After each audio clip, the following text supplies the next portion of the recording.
O Papo Base de hoje conversa com ele que é pároco aqui da cidade de Uruçanga, presidente da Rádio Marconi e envolvido em várias ações sociais, não só Uruçanga, se estendendo um pouco na região. O Papo Base de hoje é com o Padre Daniel Pagani.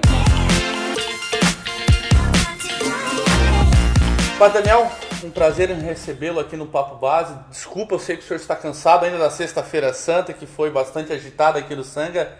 E conta para nós o saldo dessa nossa Sexta-feira Santa, do envolvimento da população com relação a essa data tão importante dentro da religião. Então, a Sexta-feira Santa é um momento muito importante de toda a nossa caminhada litúrgica, caminhada da igreja, né? E que começa desde lá, vamos dizer, o princípio mesmo, o Natal, né? Onde é o mistério da encarnação, Deus que vem ao encontro do ser humano, e agora o momento forte que é a Páscoa. Começou lá na quarta-feira de cinzas, quando a gente iniciou a quaresma, todo o caminho de preparação, lembrando lá os 40 anos do povo no deserto, né? 40 dias que o profeta Elias passou também no deserto, e chegar até aqui esses 40 dias que nos preparam para a Semana Santa, que começou no Domingo de Ramos, com aquela celebração de Jesus entrando em Jerusalém, sendo aclamado, o povo com ramos, com palmas nas mãos. E depois, então, agora o Tríduo Pascal, que iniciou na Quinta-feira Santa, com a celebração da ceia, a última ceia, onde Jesus reúne os apóstolos, lava os pés e institui a Eucaristia. E ontem, então, que nós vivemos a Sexta-feira Santa, o grande dia da morte, né? A condenação à morte de Jesus. Então, uma grande participação, todas essas celebrações, mas de maneira especial ontem, de manhã, já na vigília, na quinta-feira à noite, ontem na vigília, 9 horas da manhã, a igreja estava super lotada para o momento de vigília. À tarde também muita gente na celebração às 15 horas da morte, que é a celebração, né, onde nós lembramos todo aquele processo de julgamento e da crucificação e Jesus que morre na cruz. À noite, então, o sepultamento, quando Maria toma o corpo de Jesus que desce da cruz, né? É tirado da cruz o corpo dele e ela toma nas mãos, então toda a sua dor, todo o seu sofrimento. E agora aguardamos então a noite deste sábado de Aleluia, né? Mais conhecido, sábado de Páscoa, onde nós vemos a ressurreição de Jesus, e amanhã então, grande dia da Páscoa, ele ressuscitou, ele está vivo, e esperamos também um grande número de pessoas nessas celebrações. Pois então, padre, eu vejo que acompanhando as celebrações, via igreja, via Rádio Marconi, eu vejo que a Igreja Católica, principalmente o pároco, tem sempre essa preocupação de mostrar o real sentido da Páscoa, porque hoje ela confronta com o comercial, com o coelho da Páscoa, com o chocolate, com tudo isso. Está desvirtuando um pouco as pessoas, principalmente a nova geração, que está mais preocupada com o coelho na praça, com o ovo de Páscoa, ou com o real sentido da palavra Páscoa? Esta onda de hoje, principalmente o capitalismo e outras ondas, colocaram muito na pessoa a questão do consumir, né? Claro que todo mundo tem que ganhar o seu pão, claro, tem que vender também, né? Mas o que a gente alerta e procura conscientizar dentro da igreja é que realmente a gente não perca o porquê a Páscoa. A Páscoa ela tem sentido, se a gente olhar na Sagrada Escritura, lá 1000 anos antes de Cristo, quando se celebrava a Páscoa, que era a festa, a festa da colheita, né? O povo que fazia as suas plantações e colhia, então eles faziam uma festa porque nós colhemos, né? Toda a colheita, todos os produtos que foram colhidos. Depois, então, vem a libertação da escravidão do Egito, o povo hebreu, e a partir daí, então, se celebra a Páscoa como este sinal. Por isso os pães ázimos, né? Sem fermento, porque não havia tempo para esperar, né? Eles tinham que pegar o caminho, porque senão eles iriam morrer. E o Cristo que vem dar este novo sentido, né? E a gente diz a nova aliança, aquela aliança que Deus fez com Abraão, com Noé, agora ela é definitiva, ela é única em Jesus. Então é a nova aliança que é dada para nós, para todos os cristãos, para todos os discípulos.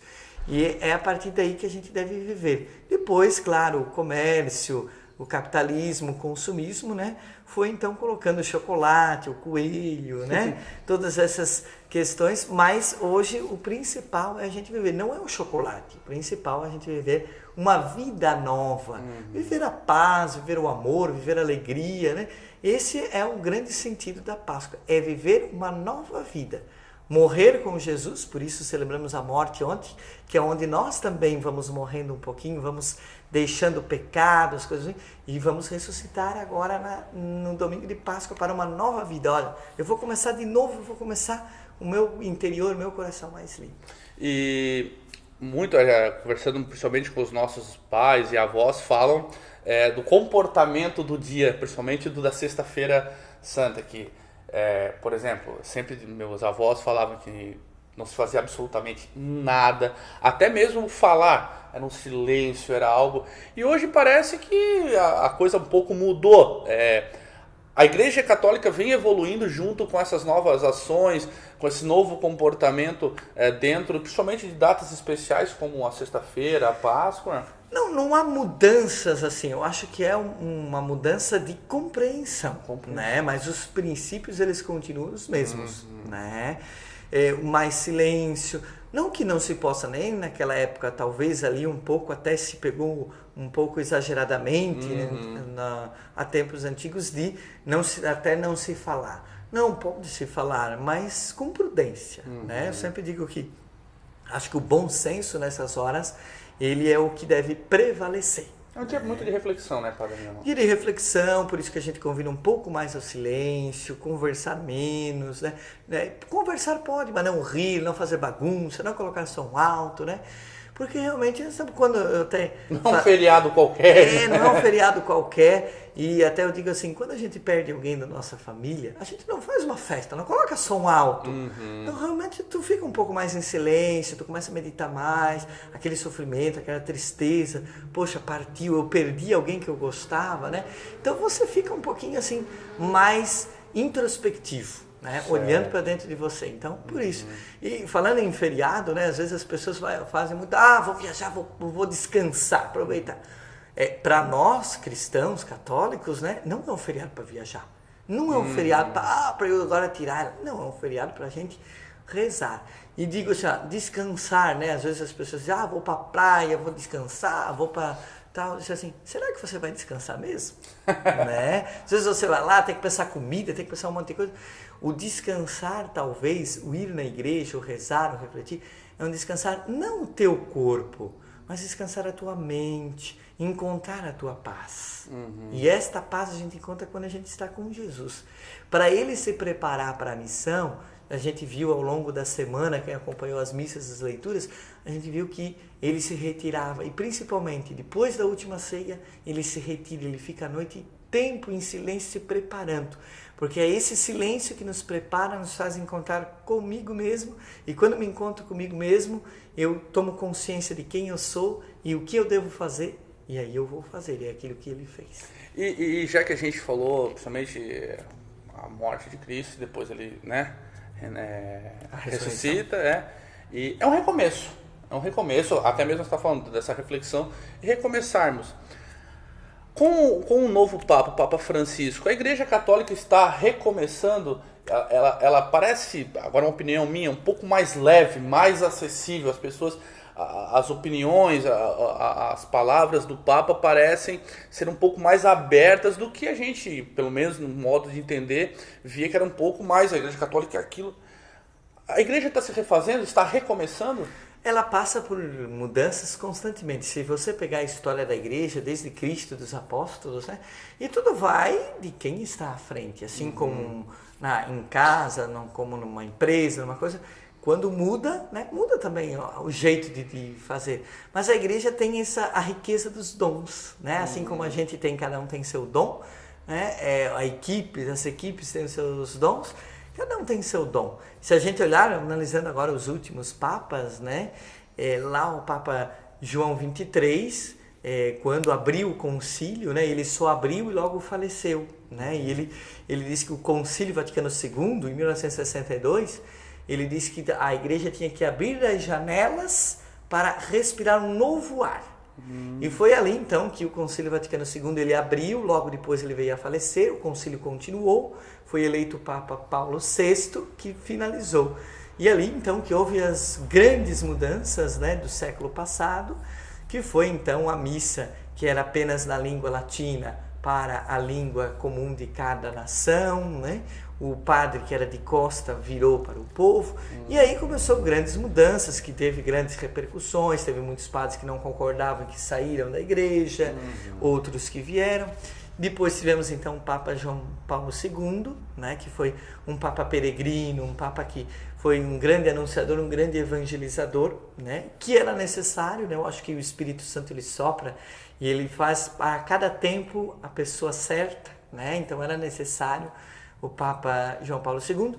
Depois foi eleito o Papa Bento, que era um teólogo. Muita gente esperava que continuasse. Não, ele era teólogo. E ele foi muito importante para a igreja. Porque se a gente pegar os escritos, os livros, ele fundamentou muito a igreja no tempo atual. Né? Então, Papa Bento ele não era de sair, de viajar, de cativar as pessoas, mas ele deixou uma doutrina, a doutrina dele ele deixou muito claro, né? Pegando lá Santo Agostinho, São Tomás de Aquino, Santo Anselmo, os primeiros padres da igreja, ele trouxe para o tempo atual, ele atualizou, e quando ele viu que ele já não estava mais dando conta, ele disse, não, está na hora de eu me retirar, ele renunciou. Certo. E veio, por inspiração do Espírito Santo, o Papa Francisco. E realmente, como tu diz, Parece Papa que cativou muito, cativou, né? Deixou a igreja mais leve, né? E está fazendo muitas mudanças, que o grande desafio e o pedido, tanto do Papa Emérito Bento, como dos cardeais, quando fizeram o conclave, que é a escolha do novo Papa, o pedido, antes de escolher, a grande reflexão era um Papa que reforme a Cúria Romana. Né? Então, Roma, principalmente o Vaticano, precisa ser reformado. E o Papa Francisco, então, reuniu 8 cardeais, ele escolheu 8 cardeais de diversas partes do mundo, e ele continua até hoje, nesses 5 anos, né? 5 a 6 anos que o Papa Francisco está como Papa conduzindo a igreja, 6 anos fez agora em março, né? Foi 2013 que ele começou. Nesses 6 anos ele está então fazendo essas mudanças, e já mudou muita coisa lá em Roma. E também na vida da igreja, os sinos da família, né?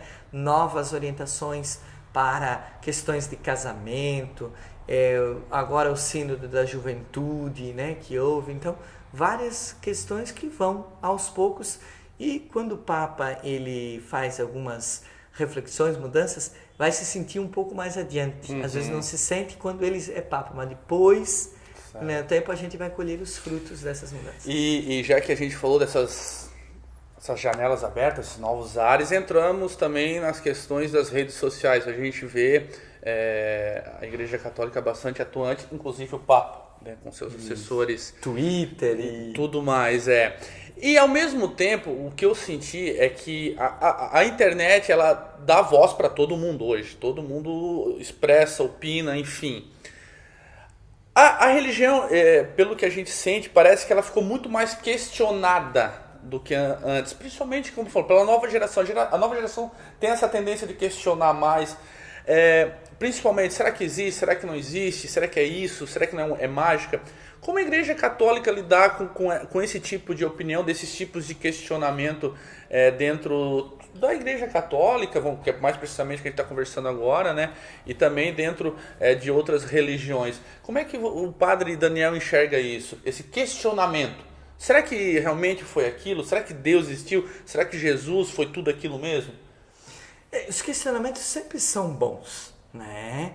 Na vida, e sempre teve, se a gente olhar a história da igreja, sempre teve muitos questionamentos. O próprio Lutero foi um grande questionador, né? Pena que depois ele acabou se dividindo e não continuando na igreja, mas ela sempre fez bem. E a igreja, ela aceita, só que ela não pode perder os seus princípios, né? Então, mudanças podem ocorrer, mas nos princípios não. Aquilo que é o princípio da igreja, ela vai sempre seguir. Por isso havia, né, quando houve o sínodo da família, uma grande expectativa que abrisse a comunhão para a segunda união, para outras coisas. Não, ela não perde, mas ela abriu aquilo que pode ser compreendido de maneira nova, compreendido de maneira diferente, né? E tem muitas questões, como tu diz, será que Jesus Cristo existiu? Será que ele fez isso? Será que ele fez aquilo e tal, né? O importante da igreja não é provar, até porque as questões históricas há muito tempo. E para a gente provar alguma coisa historicamente de 2000 anos, a gente precisa de dados concretos que o tempo ele foi se perdendo ao longo do tempo. O que é importante é a mensagem. Né? O importante é o conteúdo. Né? É isso que é importante. Então, toda reflexão, a igreja sempre está aberta, críticas, não críticas violentas ou contra coisa, mas críticas, criticar eu acho que faz bem. Até porque a grande base da igreja é a filosofia. E a filosofia é questionamento, né? Ela é interrogação. Então, se a gente olhar a teologia, ela é feita até nós padres, antes de nós fazermos teologia, o Vaticano nos pede filosofia. Todos os padres são formados em filosofia, ou seja, nós somos filósofos e teólogos. Para quê? Para questionar, aprender a questionar. Uma coisa que eu nunca me esqueço que o padre Agenor Brighenti, doutor em teologia e filosofia, na primeira aula de teologia, quando nós saímos da filosofia e fomos para a teologia, ele disse uma coisa muito interessante para nós, assim, aqui nós vamos derrubar tudo aquilo que vocês têm na mente para reconstruir com argumentos e bases sólidas. E aí vocês vão poder ser realmente teólogos. E é isso que a gente procura ser. E a gente também, a Igreja Católica, como falou, ela está aberta a esses questionamentos. Eu vejo até de uma forma saudável. Ela consegue responder, ela consegue refletir junto com essas pessoas. E até puxando novamente as declarações do Papa Francisco, ele começa, não digo uma aproximação, mas abrir para outras religiões, no sentido de conversações, de troca de ideias. Isso eu achei muito interessante, porque principalmente na nossa região, com relação a evangélicos, católicos, parece que existe um distanciamento, existe não uma perseguição assim pejorativa religiosa, um conflito, mas tem aquela coisa, tu é crente, tu é católico, isso pode, tu venera santo, tu cobra dízimo. Hoje, como é que o padre Daniel lidar com isso, lidar com outras religiões? Qual a opinião com relação a isso? Olha, a igreja, ela abre para o ecumenismo, ou seja, o diálogo. Né? A gente até tem uma cadeira, uma disciplina dentro da teologia que é o ecumenismo, a gente dialogar. Infelizmente, em muitas igrejas a gente não consegue dialogar, porque eles são extremamente agressivos. Mas a gente tem dentro do ecumenismo a igreja presbiteriana, anglicana, luterana, que dialogam com facilidade conosco. Né? Até na CNBB, na própria Assembleia dos Bispos, há até pastores dessas igrejas que participam, né? Juntos. E a gente faz a campanha da fraternidade, ela é ecumênica, a presbiteriana, a anglicana, elas fazem junto conosco. Né? Elas também refletem o tema da campanha junto, né? Mas outras, principalmente as pentecostais, outras igrejas, elas não aderem, né? Mas a gente respeita a liberdade, né? Aqui, celebrações ecumênicas, junto com pastores até pentecostais, basta que respeitem, eu faço a minha parte, respeito a deles e eles me respeitem, né? Respeitem a nossa fé, não tem problema nenhum. Padre Daniel, eu ouço muito uma frase que a religião sempre foi o ponto de equilíbrio do mundo. Concorda com essa opinião? Sim, porque o humano, para ele encontrar o sentido, ele precisa do divino. Ele precisa desse ser superior, que é o próprio Deus. Então, a religião, ela dá este equilíbrio. Apesar que algumas religiões são radicais, como o islamismo e outras que acabam pregando a morte, né? Nós não, nós pregamos aquilo que é a vida e o equilíbrio humano sentimental. Se você falasse o islamismo, vários casos acontecendo, extremismo violento, e vem aumentando e se espalhando pelo mundo. Como que o padre está enxergando isso? Como a Igreja Católica está enxergando isso? É com medo, com receio? E está pensando em fazer alguma forma de combate com relação a isso? Não, o combate não seria a nossa linha, porque a gente não combate para uma guerra, para uma coisa. Mas nos preocupa muito porque, como o próprio Papa Francisco diz, e a própria igreja, outros teólogos dizem, não é que nós somos contra. Não, o islamismo tem muita coisa boa, né? Tanto o islamismo, o muçulmano. O problema é o radicalismo. O radicalismo. Né? Quando é o radicalismo, eu vou matar, eu vou morrer para entrar no céu e levar todo mundo comigo. Não, não é assim. O céu não é feito de morte, de injustiças, mas ele é feito de princípios que norteiam a nossa vida para o bem comum. E é isso que a gente prega. O Evangelho, Jesus veio para isso, por isso ele morreu na cruz. Não foi em vão. Né? Então, quando parte para o radicalismo, aí as coisas ficam complicadas. Aí a gente tem um grande medo, porque isso está se espalhando e está minando muito a cabeça das pessoas. Né? A gente faz a nossa parte pregando, anunciando o Evangelho. E, bom, já viajamos o mundo inteiro. Religião, fomos em outras religiões e tudo mais. Mas me conta, Padre Daniel, por que o Padre Daniel quis ser Padre Daniel? Isso. Então... Da onde que surgiu isso, essa vontade? Poxa, eu vou entrar no seminário e vou ser padre. Isso. Até porque é um padre... Quantos anos o senhor tem? 35. É novo, né? 36, Normalmente, meu avô sempre fala que queria botar todos os filhos para ser padre, mas não deu.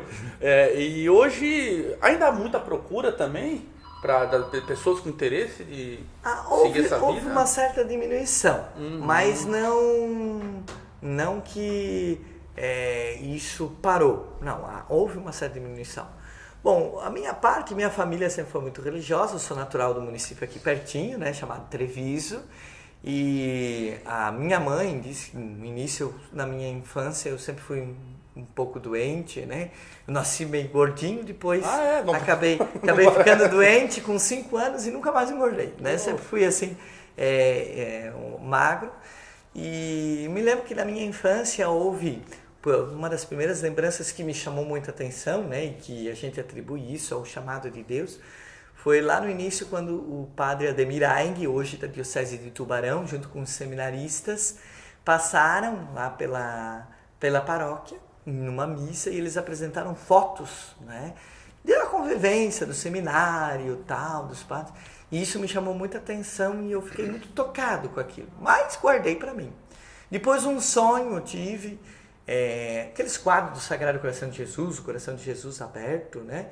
E eu sonhei com um quadro daquele lá na praça de Treviso, na Praça Central, em cima de uma farmácia, e que ele me chamava, Daniel, Daniel, e aquilo foi me tocando profundamente.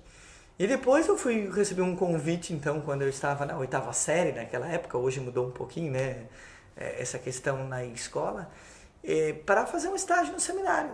E aí eu fui, fiz o estágio, gostei, falei com meus pais, eles me apoiaram, né, e aí eu entrei no seminário no ano seguinte. Entrei, as pessoas me diziam, tu vai ser padre? Eu dizia, não sei, eu quero conhecer. Eu quero conhecer, né? Quando a gente vai namorar, o que a gente quer? Primeiro quer conhecer, né? Opa, te atraiu hoje não mais tanto, padre. Hoje não mais tanto. Mas ainda, o primeiro contato sim, o primeiro passeio, sim. Aí depois, que hoje acelerou demais. Acelerou demais, né? Mas eu fui conhecendo, entrei no seminário e imagina, eu lá do colono, da roça, nunca tinha dormido fora de casa. Opa. Primeira vez foi ir para o seminário, dormir no seminário. E gostei, fui me adaptando e aí fui dando passos e cada vez mais. Depois, tu vai ser padre? Não sei, estou no caminho. Fui indo e depois de 10 anos, então, concluí todas as etapas e disse, não. No final, então, eu pensei muito e disse, não, é isso que eu quero e vou assumir para mim. E assumi e estou aí. Faz quantos anos, Paulo? Fiz padre? 9 anos agora em fevereiro. 9 anos. Sou padre e sou feliz e pretendo continuar enquanto Deus quiser.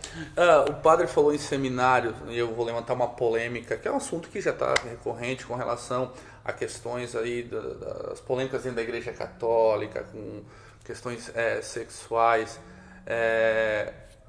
O padre analisa de que forma o que está acontecendo, porque parece que se abriu realmente todas essas coisas que aconteciam internamente, né? E o próprio Papa deixou isso, não, vamos ver, vamos abrir, vamos falar disso.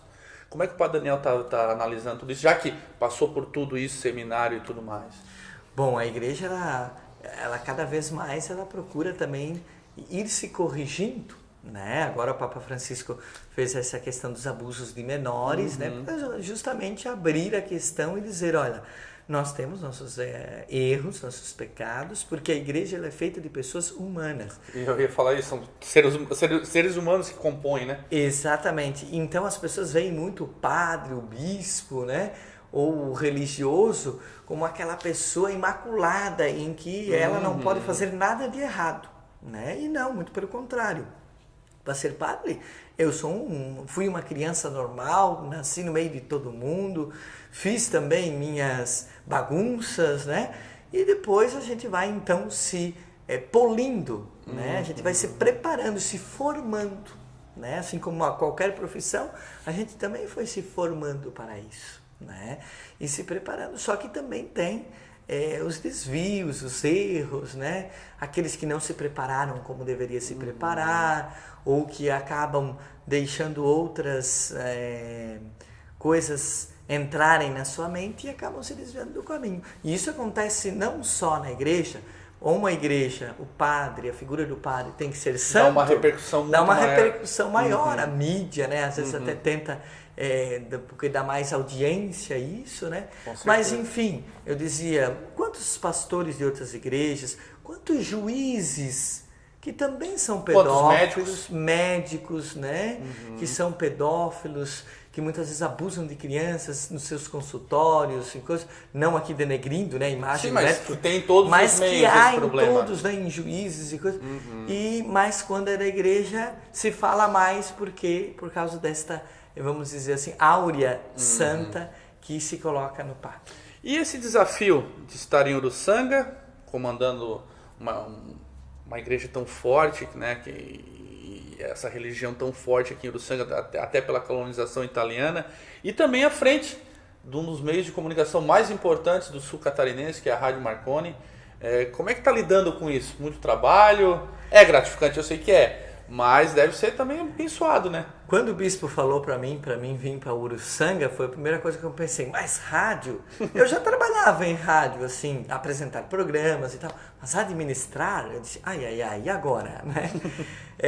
E a paróquia, sabendo que era a maior paróquia em número de comunidades, né? 45 comunidades nós temos aqui, 45 igrejas que eu tenho que rezar pelo menos uma missa todos os meses, né? Mais a rádio para administrar, também o hospital e o Paraíso da Criança, que são entidades que também a gente tem que apoiar, né? E o atendimento, que é muito atendimento, e fora outras ainda responsabilidades que a gente tem, seja particulares minha, com a minha família e com a diocese, com a igreja. Realmente é muito exaustivo, muito cansativo, assim, às vezes tem hora que... Por que eu não fui ser médico? Por que eu não fiquei em casa, lá com meus pais, mas na roça, né? Às vezes não é melhor. Sim. Mas, claro, a gente assume a nossa missão, né? E vai, realmente bem complicado, né? O nosso dia, todos os dias a gente acorda aí por 4, 5 da manhã, 6 no máximo, e vai dormir 11, meia-noite. Por mais que a rádio também tenha uma direção que o André Niklik comanda, o padre tem que participar das coisas, né? Também. Uma coisa, padre, você atende a comunidade lhe procura muito de diversos assuntos. O que mais, assim, uma curiosidade que eu tenho, que as pessoas procuram o padre Daniel para desabafar, o que mais elas procuram? É uma ajuda espiritual, uma ajuda psicológica? O que o padre sente mais da procura das pessoas com relação à igreja? O padre ele é um pouquinho de tudo. Pagar conta de energia ninguém pede também? Também. O padre é um pouquinho médico, um pouquinho psicólogo, um pouquinho assistente social, um pouquinho prefeito, um pouquinho juiz, um pouquinho de tudo, né? Junta casamento, mantém casamento. Tudo, né? Então, assim, principalmente as pessoas vêm quando elas estão desesperadas, elas estão no último. Principalmente casamento, quando vê que não tem mais. Não, vamos ao padre, vamos a Deus, porque só ali pode salvar. Se ele não salvar, ninguém mais salva. E na verdade a gente não salva, a gente tenta dar uma luz, né? Para que eles entendam e possam encontrar o caminho para isso. Mas aparece tudo questões financeiras, falta de emprego, questões sociais. Drogas, tem muita. Cidade, drogas, né? Já ajudei muitas pessoas. O grande problema é que as pessoas não voltam. Né? Elas vêm para aquela conversa aí, choram, desabafam, jogam, descarregam no padre. Por isso a nossa tarefa ela é muito árdua, porque além de tudo isso, tu tem que primeiro ser o ouvinte. E as pessoas descarregam muitas coisas negativas, né? Os problemas que tem, as angústias, as tristezas, decepções, elas descarregam tudo no padre. E aí o padre, às vezes, tem dias que chega no final do dia... Aí o padre não tem para quem descarregar. Aí eu chego assim, tem dias que 4, 5 horas da tarde, eu ainda tenho missa, eu não tenho mais ninguém, eu subo pro quarto, eu deito de tanta dor de cabeça, porque a gente absorve muito. Imagina. Porque absorve aqueles problemas, e a gente deita e tem que tomar um banho, tem que relaxar um pouco para poder rezar a missa da noite, fazer as coisas da noite, porque realmente é muita coisa. Padre, então percebe-se então que as pessoas realmente, mais da questão psicológica, um problema principal, e é onde a gente enxerga que os casos de depressão vêm aumentando cada vez mais. Esse problema psicológico das pessoas, as pessoas estão ficando solitárias? Quando buscam o padre para desabafar, a solidão, as pessoas são solitárias nos dias atuais em que tem um mundo dentro de casa, no caso a internet e tudo mais? Sim, porque o consumismo, o capitalismo levou muito as pessoas a se apegarem ao material. E quando se apegam ao material, as frustrações levam-as a decepcionar-se com a própria vida. Então, quando a gente consegue ir além, perceber que a vida não é feita apenas de aquisições materiais, de bens materiais. De postagens. Exato. A gente vai além. Uma coisa que me chamou muita atenção, eu fiz 2 viagens para a Europa com esses grupos de peregrinações, né? E quando nós passamos pela Alemanha, em Frankfurt, o guia lá da cidade, ele disse assim, vocês veem, né, Frankfurt hoje tem, parece, 3 milhões de habitantes, 3 ou 4 milhões.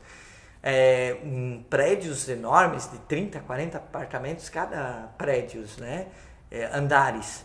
Ele dizia assim, a maioria, 50% dos apartamentos mora uma pessoa sozinha. Nem mais se casaram, os alemães se casam. Há uma onda na Europa, que está chegando na América também, de viver solitariamente. E isso é muito preocupante, porque nem, vamos dizer, a reprodução, né? Claro. Então é uma população que, se ir por esta linha, ela vai morrendo aos poucos. Então é uma preocupação muito grande. E por que esse individualismo, esse fechamento? Né? Porque a pessoa está perdendo o sentido da vida. Por isso tanta depressão, tantas outras coisas que vêm de frustrações e de apego ao material. E é isso que nós, na fé em Cristo, principalmente na Páscoa, ele diz, não se apegar, mas se apegar à vida nova, a verdadeira alegria, que é o sentido de viver esta vida em vista do ser superior, em vista de Deus. Então tá, padre, papo muito bom, muito legal. Eu queria agradecer a disponibilidade com a gente. Tinha conversa aí para mais 1h30, 2 horas, e é muito legal conversar com o padre, principalmente eu conheço pessoalmente. Sempre tem uma palavra, Quem uma sabe conversa. Uma outra oportunidade? Fazemos um segundo tempo. Vamos fazer o segundo tempo, parte 2. Padre Nel, eu gostaria muito, além de lhe agradecer, que o senhor deixasse uma mensagem, principalmente que vai ser postado no domingo, agora de Páscoa. Eu queria deixar uma mensagem para todos os nossos ouvintes, as pessoas que assistem também agora nesse novo meio de comunicação, que é o vídeo dentro do site da Rádio Marconi. Uma palavra para todas essas pessoas. Então, você que está nos assistindo aí pelos meios de comunicação, né? Nesse período da Páscoa é um período de alegria. Se vivemos mais o silêncio, a interiorização, agora é um período de alegria. Que você renove a sua vida, que você viva uma vida de paz, de alegria. Chega de coisas ruins, vamos pensar positivo. Às vezes a gente pensa tão negativo, vamos pensar positivo. A vitória vai daqui, da minha mente, eu acreditar, ligar com o meu coração, viver o amor verdadeiro, e a gente alcança os objetivos que são propostos. Então que Deus abençoe, uma feliz, uma santa Páscoa a todos, possa ser um período de muita alegria, um período onde você possa viver a alegria que vem da fé, que vem de Deus, e querer bem amar. Que Deus abençoe a todos. Eu conversei com o padre Daniel Pagani. Jesus está voltando? Eu leio isso aí em um monte de lugar. Ele já voltou, ele já está entre nós. Fechou. Conversei com o padre Daniel Pagani aqui no Papo Base. Assista no www.radiomarconi.net ou no nosso canal. Vá lá, dê um like, deixe um joinha, deixe um comentário, deixe sugestão, ative o sininho para acompanhar a gente. Eu volto semana que vem com mais um Papo Base. Até mais.